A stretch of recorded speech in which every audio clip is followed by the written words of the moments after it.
എടുത്ത സുൽത്താൻ ഡ്രൈവറെ രൂക്ഷമായി നോക്കി. മാറി നിൽക്കാൻ കണ്ണുകൊണ്ട് ഒരൊറ്റ ആംഗ്യം. ഡ്രൈവർ ഞെട്ടിമാറി. പിന്നീട് ലോകം കണ്ടതെന്താണെന്നറിയുമോ? ചരിത്രത്തിലെ ഏറ്റവും വലിയ മാസ് സീൻ. അറബ് ലോകത്തെ ഏറ്റവും കരുത്തനായ ആ ഭരണാധികാരി സ്വന്തം കൈകൊണ്ട് കാറിന്റെ ഡോർ തുറന്ന് ഇന്ത്യൻ പ്രസിഡന്റിനെ ഫ്രണ്ട് സീറ്റിലിരുത്തി. ശേഷം രാജകീയ കുപ്പായമണിഞ്ഞ സുൽത്താൻ നേരെ ഡ്രൈവിംഗ് സീറ്റിലേക്ക്. ഒമാന്റെ രാജാവ് സ്വന്തം അതിഥിയെയും കൊണ്ട് കൊട്ടാരത്തിലേക്ക് കാർ ഓടിച്ചുപോയി. എന്തിനായിരുന്നു ലോകം കണ്ട ആ വലിയ പ്രോട്ടോകോൾ ലംഘനമെന്നറിയാമോ?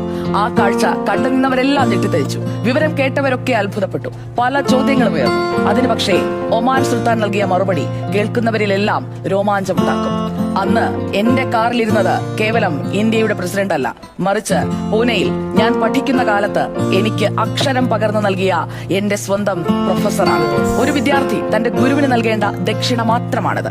സുൽത്താൻ ഇന്ത്യയെയും ആ മഹാനായ മനുഷ്യനെയും അത്രമേൽ ആദരിച്ചിരുന്നു എന്നതാണ് യഥാർത്ഥ സത്യം.